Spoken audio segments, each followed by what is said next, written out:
नमस्कार दोस्तों। आज के बाजार ने ना सबको चौंका दिया है। निफ्टी 50 ने 250 पॉइंट से ज़्यादा की गिरावट और निफ्टी बैंक में 500 पॉइंट से ऊपर की गिरावट देखने को मिली। ये गिरावट क्यों हुई थी? आज जो है आईटी सेक्टर में इस प्रकार आईटी सेक्टर की वजह से हमारा निफ्टी 50 हो या निफ्टी बैंक हो, दोनों में गिरावट देखने को मिला। तो आईटी सेक्टर क्यों गिरा, इसके पीछे का लॉजिक क्या था, हम सारी चीज़ें ए टू जेड बताने की कोशिश करेंगे। तो पहला आप ये समझिए कि पहली वजह क्या थी। तो पहला वजह मैं आप सबको बताने की कोशिश कर रहा हूँ कि अपना जो आईटी सेक्टर है उससे 50 से 60% जो कंपनियां प्रॉफिट करती हैं वो अमेरिका बेस हैं। ठीक है, अमेरिका में एक ऐप बनाया है, एक प्रोग्रामिंग बनाया है एंथ्रोपिक। तो एंथ्रोपिक क्या कर रहा है, जो हमारी टीसीएस जो काम करती थी कोबोल माइनेजाइजेशन के मॉडर्नाइजेशन के तहत कोबोल पर काम करती थी। कोबोल क्या करता था कि उन्हें अपडेट के लिए भारतीय कंपनियां जैसे टीसीएस हो गया, इन्फोसिस हो गया, ये हजारों इंजीनियर और सालों की जरूरत पड़ती थी उसको देख रेख के लिए।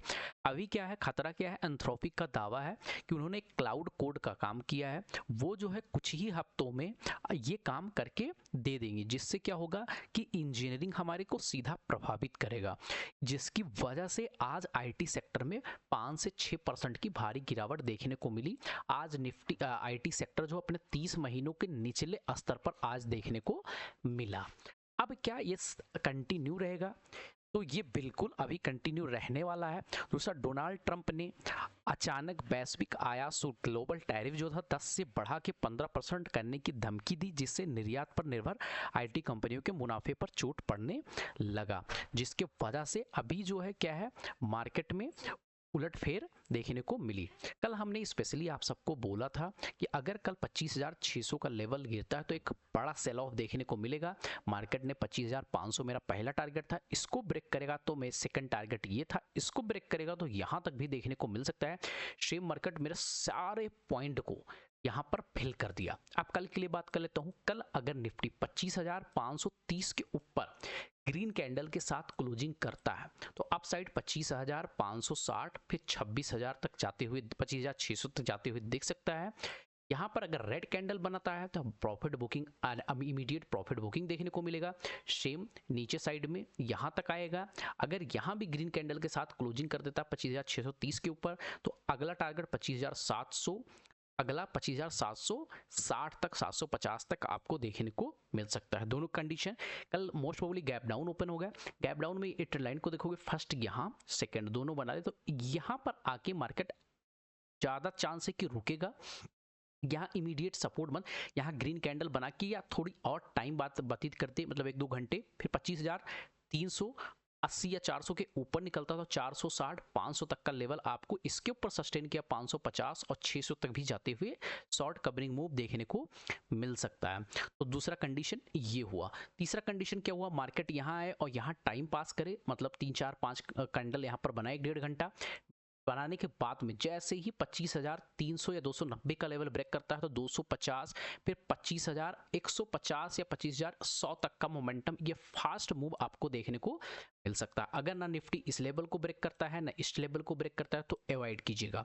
कल के लिए आप सबके लिए एक जबरदस्त स्टॉक लेकर आया हूं। उस स्टॉक का अगर नाम बताने की कोशिश करूं तो नाम है एमआरपीएल। एमआरपीएल को मैं क्यों दे रहा हूं कि मार्केट ने इस लेवल को जो रेसिस्टेंस है, राउंडिंग बॉटम पैटर्न, इसको ब्रेक किया। ब्रेक करने के बाद में ये सस्टेन कर रहा है, ठीक है, सस्टेन कर रहा है 8-10 दिनों से। दूसरा थिंग, इसको अगर बोलोगे तो पोल एंड फ्लैग पैटर्न का टाइप का बना रहा है। अगर 200 के ऊपर निकलता है तो इसमें आपको 220 तक जाते हुए दिख सकता है, जो कि लगभग 12 से 13% के आसपास का, 14% के आसपास का मोमेंट आपको देखने को मिल सकता है। अब बात कर लेते हैं हम निफ्टी बैंक में। निफ्टी बैंक में किस प्रकार का मोमेंटम हो सकता है। निफ्टी बैंक में अगर देखने की कोशिश करोगे तो बेरिली जो इंपॉर्टेंट जोन है, ये जोन रहने वाला है 25,360 से लेकर 25,340 तक का हो सकता है। अगर कल 61,200 के ऊपर अगर निकलने की कोशिश करता हो, मेरे लिए फर्स्ट टारगेट यही होगा।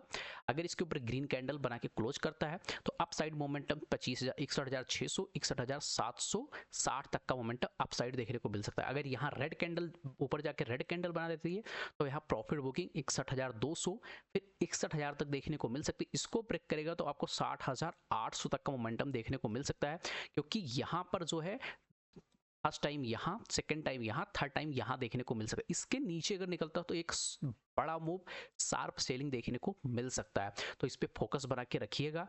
जब तक इस लेवल को ब्रेक नहीं करता है तब तक पुट साइड में नो एंट्री, और जब तक इस लेवल को नहीं मिलता है तब तक कॉल साइड में एंट्री नहीं लेना है। इसमें अगर बीच में रहता तो अवॉइड कीजिएगा।